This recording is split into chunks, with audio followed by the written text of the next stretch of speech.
오늘도 하나님을 예배하시는 모든 분들에게 주님의 은혜와 평강이 함께 하시기를 주님의 이름으로 축원합니다.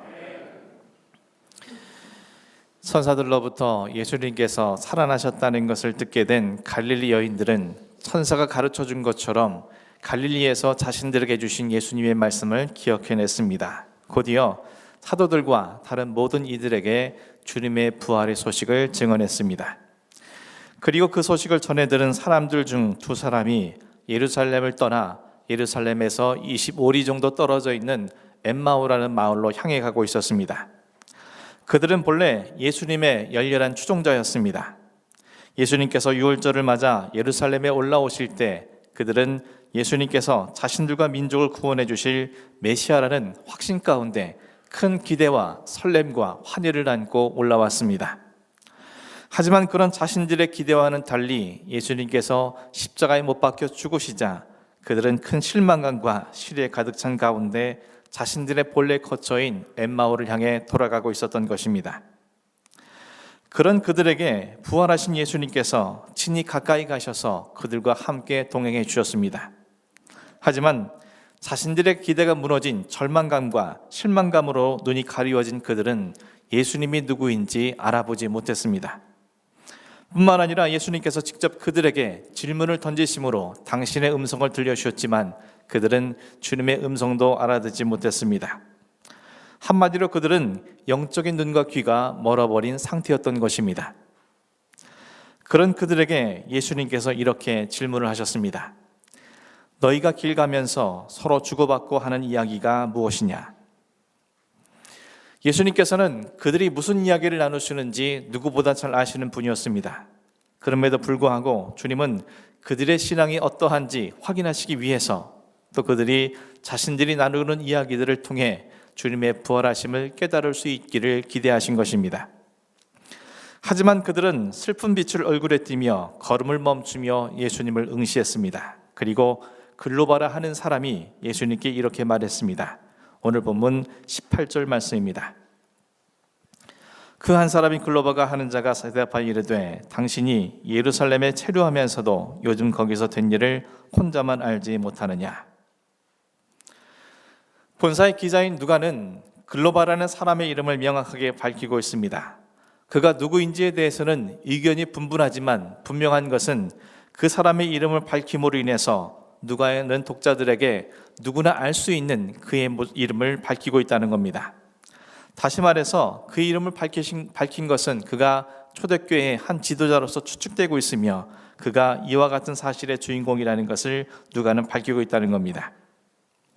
그는 예수님께 당신이 요즘 예루살렘에 체류하였으면서도 모든 사람들이 알고 있는 이 사건에 대해서 왜 당신 혼자만 모른단 말이오? 라는 의구심을 드러냈습니다.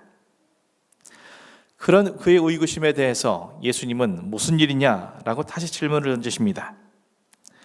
예수님의 이와 같은 질문을 통해서 다시금 그들이 지나온 역사를 되짚어 볼 수 있는 기회를 주시기 위함이며 또한 그들의 잘못된 생각을 바로잡기 위한 의도라는 것을 우리는 알 수 있습니다. 그러자 글로바는 예수님께 예수님에 관련된 사건을 자신의 입장에서 진술하기 시작했습니다. 본문 19절에서 24절까지의 말씀입니다. 이르되 나사렛 예수 이리니 그는 하나님과 모든 백성 앞에서 말과 일에 능하신 선지자이거늘 우리 대제사장들과 관리들이 사형 판결에 넘겨주어 십자가에 못 박았느니라. 우리는 이 사람이 이스라엘을 속량할 자라고 바라노라. 이뿐 아니라 이 일이 일어난 지가 사흘째요 또한 우리 중에 어떤 여자들이 우리로 놀라게 하였으니 이는 그들이 새벽에 무덤에 갔다가 그의 시체는 보지 못하고 와서 그가 살아나셨다는 천사들의 나타남을 보았다 함이라. 또 우리와 함께한 자 중에 두어 사람이 무덤에 가 과연 여자들이 말한 바와 같음을 보았으나 예수는 보지 못하였느니라 하거늘. 그들은 우선 지금부터 진술하는 모든 내용이 나사렛 예수와 관련된 사실이라는 것을 분명히 하고 있습니다. 예수님께서 나사렛 출신이라는 것을 먼저 밝히고 있는 것은 당시 예수라는 이름을 가진 사람들이 많았기 때문에 그들과 혼동을 주지 않기 위함인 것을 알 수 있습니다. 그들은 먼저 그 예수님을 자신들이 어떤 분으로 이해하고 있는지에 대해서 솔직하게 밝히고 있습니다. 그들은 그는 하나님과 모든 백성 앞에서 말과 일에 능하신 선지자라고 소개하고 있습니다. 이는 누가복음 9장 18절에서 20절에 기록되어진 가이사라 빌립보 지방에서 예수님이 던지신 질문을 연상케 합니다. 예수님은 사람들이 당신을 누구라 하느냐라고 제자들에게 물으셨습니다. 그리고 제자들은 많은 사람들이 예수님을 선지자라고 부른다라고 답변했습니다. 따라서 예수님을 말과 일에 능하신 선지자라고 말한 그들의 진술은 그들 역시 예수님을 선지자 중에 한 분으로 인식하고 있다는 것을 밝혀주고 있습니다. 동시에 이는 예수님의 메시아 되심에 대한 충분한 이해를 가지지 못한 부족한 믿음과 고백인 것을 우리에게 밝혀주고 있습니다. 그는 또한 계속해서 예수님의 십자가 처형에 대한 자신의 의견을 피력하고 있습니다.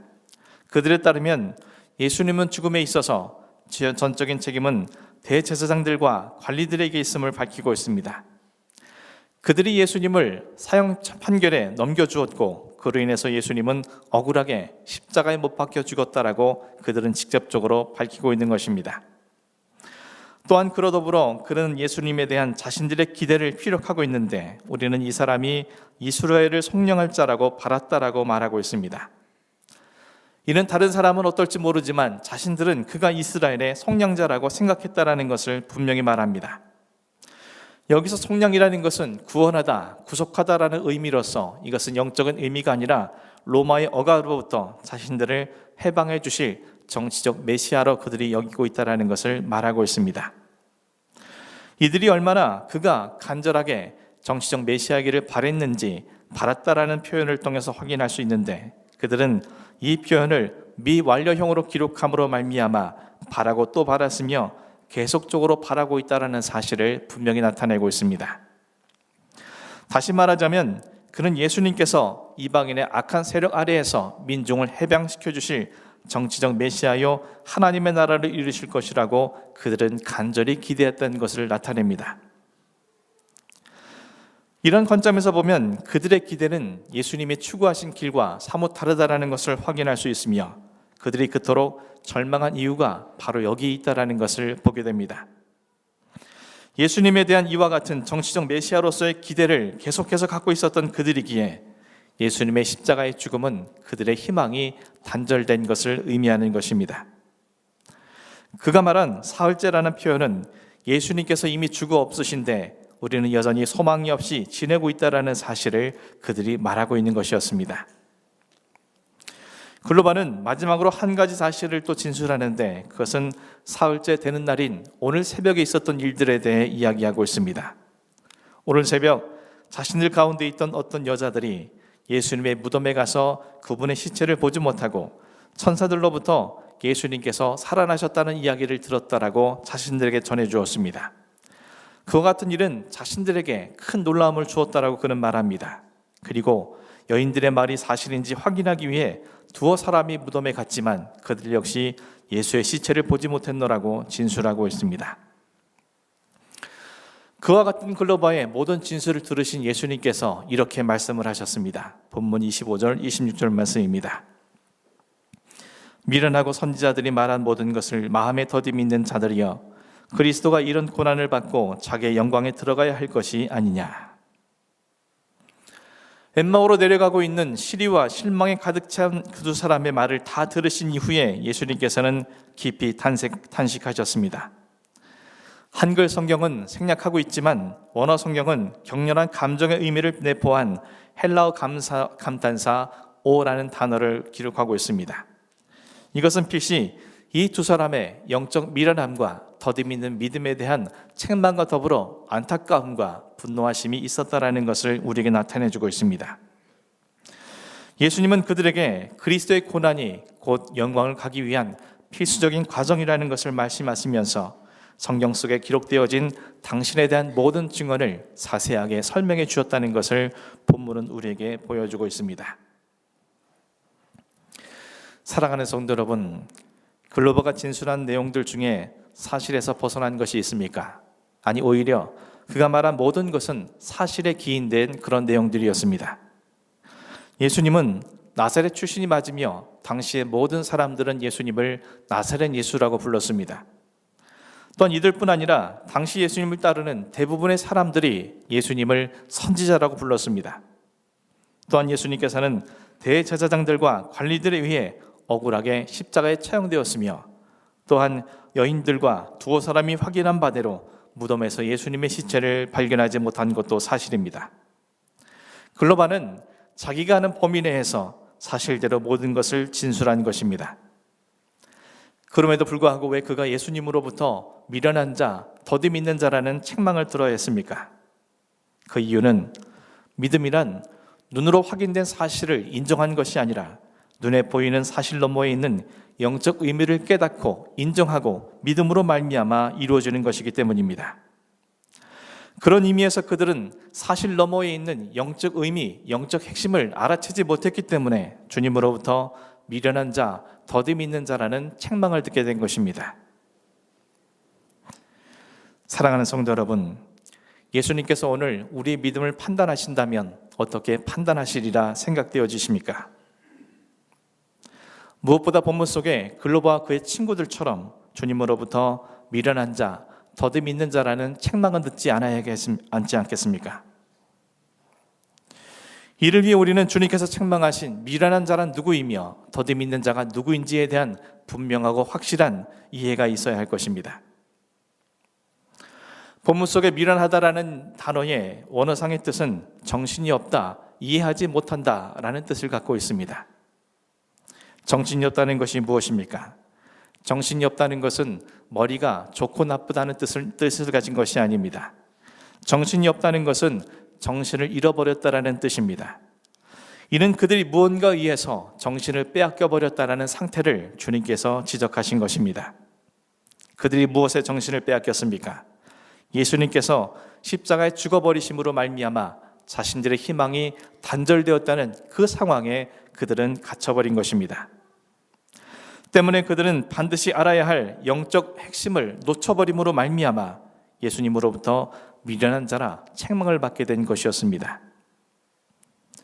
예수님으로부터 우리가 미련한 자라 책망받지 않기 위해 우리는 무엇을 해야 합니까? 무엇보다 정신을 잘 간직할 수 있어야 합니다. 어떤 정신을 잘 간직해야겠습니까? 그리스도인으로서 정신을 빼앗기지 않도록 우리는 혼신의 힘을 다해야 합니다. 악한 영들은 그리스도인으로서의 우리의 정신을 빼앗기 위해 수단과 방법을 가리지 않고 날마다 도전하고 있습니다. 물질로, 명예로, 때로는 탐욕과 쾌락으로, 때로는 세상의 분주함으로, 때로는 이생의 자랑으로 우리의 정신을 빼앗기 위해 수없이 많은 공격을 단행해 오고 있습니다. 또한 그리스도인으로서의 우리의 정신을 손상시키고 오염시키기 위해 그들은 늘 도전해 오고 있습니다. 그리스도인의 정신의 본질 중 제일은 사랑의 정신이 아니겠습니까? 하지만 비본질적인 사소한 일로 말미암아 서로를 오해하게 만들고 미워하며 분노하게 만들며 돌이킬 수 없는 관계로 만들어버리는 것이 그들의 모습인 것입니다. 이외에도 우리가 빼앗기지 말아야 할 그리스도인으로서의 정신을 오염시키기 위해 그들은 무수히 공격이 날마다 우리의 삶에 일어나고 있는 것을 우리는 경험하고 있지 않습니까? 우리는 이러한 모든 도전들로부터 우리의 정신을 빼앗기지 않고 지키도록 하기 위해 무수히 노력해야 합니다. 날마다 우리가 간직해야 할 정신이 무엇이며 내가 정말 그리스도인으로서의 정신을 온전히 지키고 있는지, 그리고 날마다 그리스도의 정신이 우리에게 임할 수 있도록 날마다 우리는 깨어 있어야 한다는 것을 말씀을 통해서 확인할 수 있습니다. 그래야만 우리는 정신이 없는 미련한 자가 아니라 정신을 지닌 지혜로운 자가 될 수 있음을 주님께서는 우리에게 말씀하고 있다는 것입니다. 또 미련하다라는 말의 또 다른 의미인 이해하지 못한다는 것이 무엇입니까? 이해하지 못한다는 것은 그 사람이 이해력이 부족하여 이해하지 못한다는 의미가 아니라 자기 생각에 사로잡혀 있으므로 다른 것을 수용하지 못하는 상태를 의미하는 것입니다. 그들은 그들 생각, 즉 죽은 자의 부활은 있을 수 없다라고 단정지은 생각에 사로잡혀 있었습니다. 그러한 생각과 인식이 굳어져 버린 그들이기에 여인들로부터 예수님의 시체를 보지 못했으며 천사들로부터 부활하셨다는 이야기를 들었어도 주님의 부활을 이해하지 못하고 스스로 어리석은 자가 되어서 크게 놀랐던 것입니다. 불행하게도 그들은 빈 무덤을 접한 사건을 통해서 예수님의 영광스러운 부활을 이해하지 못하고 예수님의 시체가 사라졌다는 그 상황에 스스로를 가두어 버린 것입니다. 그 결과 그들은 절망한 것이며 실망과 시리에 빠져서 자신들의 집으로 돌아가고 있었던 것입니다. 그 결과 영적 핵심을 놓쳐버리고 예수님으로부터 미련한 자라 책망 듣는 자가 된 것임을 성경은 밝혀주고 있습니다. 우리가 우리의 생각에 사로잡혀 있을 때 우리는 미련한 자가 될 수밖에 없습니다. 연약한 우리 자신의 생각에 사로잡힐 때 우리는 어떠한 영적 의미도 이해할 수 없을 뿐만 아니라 모든 영적 핵심을 놓쳐버리게 될 것이기 때문입니다. 하나님의 뜻은 항상 인간의 생각을 넘어섭니다. 항상 인간의 이해를 뛰어넘습니다.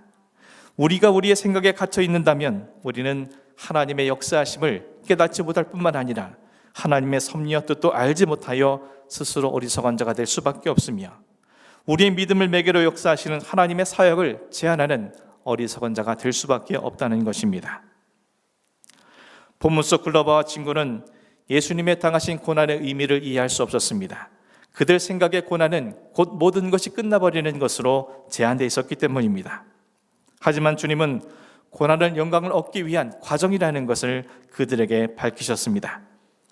이처럼 우리의 삶의 자리에 하나님의 놀라운 영적 의미가 부여되어 있음에도 불구하고 우리가 우리 생각에 갇혀 있을 때 우리는 주님의 그 뜻을 보지 못하고 성숙한 믿음이 될 수 있는 기회를 놓쳐버리게 되는 것입니다.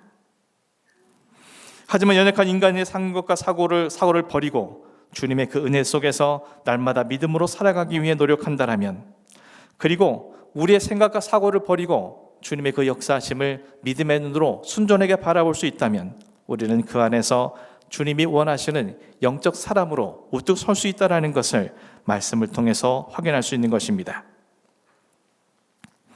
저 여러분께서 우리의 생각에 스스로 사로잡히는 어리석은 본맞지 않도록, 그리고 우리의 생각이 굳어져서 하나님의 뜻과 섭리를 제한하는 어리석은 자가 되지 않도록, 그리고 오히려 하나님이 이루실 일들을 기대하며 소망 가운데 바라볼 수 있는 순전한 믿음의 사람이 될 수 있도록 오늘도 깨어서 주님 앞에 나아가실 수 있는 그런 여러분이 되기를 주님의 이름으로 간절히 축원합니다.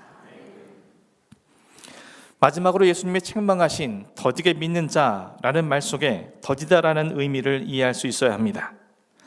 본문 속에 더디다라는 말의 뜻은 우둔하고 이해나 행동이 느린 것을 의미한 것입니다. 예수님께서는 이 사람들에게 선지자들의 말한 모든 것을 더디 믿는 자들이라고 책망하셨습니다.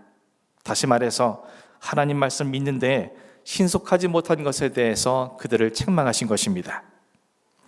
사실 예수님께서는 공생의 기간 동안 당신께서 죽으시고 부활하신 것이 구약 예언의 말씀에 성취되는 것임을 누누이 강조하셨습니다. 그럼에도 불구하고 그들은 예수님의 가르침은커녕 구약 선지자들의 예언까지도 바르게 믿지 못하고 있는 상태였던 것입니다. 그들의 이와 같은 신속히 믿지 못하는 믿음과 순종하지 못하는 그들의 연약한 믿음이 결국 주님으로부터 책망을 당하는 결과를 가져오게 된 것입니다. 우리는 하나님이 내게 주신 말씀에 대해 신속히 믿는 사람입니까? 아니면 더딘 믿음의 사람입니까? 우리 하나님 말씀에 대해 즉각적으로 순종하는 사람입니까? 아니면 미루고 미루느라 늦춰진 믿음의 사람들입니까? 느려진 믿음의 사람이란 결국 불신앙의 믿음이라는 것을 주님께서는 우리에게 말씀하고 있습니다.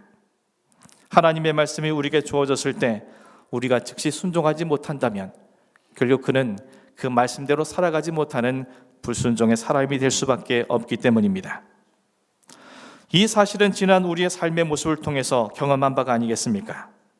만일 주님이 내게 말씀하실 때마다 그 말씀을 신속히 믿고 그 말씀을 들을 때마다 즉각적으로 순종했더라면 오늘날 우리의 모습과는 다른 보다 더 성숙한 믿음의 사람으로 우리는 서 있지 않았겠습니까? 사랑하는 성도 여러분, 인자하신 예수님께서 사람들에 대해 안타까움으로 분개하신 경우가 있습니다. 그것은 그들의 믿음 없음에 대한 것이었습니다. 그렇게 많은 진리의 말씀과 수많은 이적을 통해서 말씀해 주셨음에도 불구하고 도무지 복음을 받아들일 기미를 보이지 않는 베세다와 고라신과 가버나움을 향해 예수님께서는 저주까지 하시면서 엄히 책망하셨습니다. 또 제자들이라 할지라도 그들이 온전한 믿음을 나타내지 못할 때 믿음이 없고 패역한 세대여 내가 얼마나 너희와 함께 있으며 얼마나 너희를 참으리요 하고 여지없이 엄한 책망을 말씀하셨습니다. 왜 인자하신 예수님께서 믿음에 대해서만큼은 이렇게도 엄히 그들에게 책망하신 것입니까? 믿음은 우리의 구원과 영원한 생명을 결정짓는 가장 중요한 것이기 때문입니다. 믿음이 없으면 구원도 있을 수 없고 구원이 없으면 영원한 생명도 없으며 영원한 생명이 없는 자가 이 땅에서 능력으로 살아갈 수 있는 길은 없기 때문인 것입니다. 사랑하는 성도 여러분, 여러분 가운데 세상 일과 삶이 분주하여 여러분이 지켜야 할 정신을 잃어버린 상태에 살아가는 분이 계십니까? 그리스도인으로서의 정신을 잃어버린 채 이 땅에서 방황하는 삶을 살고 계시는 분이 계십니까? 여러분 가운데 내 생각에 사로잡힘으로 말미암아 하나님이 내 삶에 이루어 놓으신 영적 의미를 알지 못하고 그 의미를 알지 못해서 영적 답답함을 느끼는 분이 계십니까? 여러분 가운데 하나님이 내게 주신 말씀을 신속히 믿고 즉시 순종하지 못해 안타까운 믿음의 모습으로 살아가시는 분이 계십니까? 오늘 글로버와 그의 친구에게 친히 찾아가 주셔서 모든 말씀을 풀어주심으로 그들을 믿음의 사람으로 세워주신 것처럼 오늘 여러분의 심령 속에 예수님께서 찾아오셔서 모든 말씀들을 밝히 알 수 있는 지혜를 주시고 그 말씀에 즉각적으로 순종하는 믿음의 사람으로 세워지는 놀라운 역사가 있을 수 있기를 주님의 이름으로 간절히 축원합니다.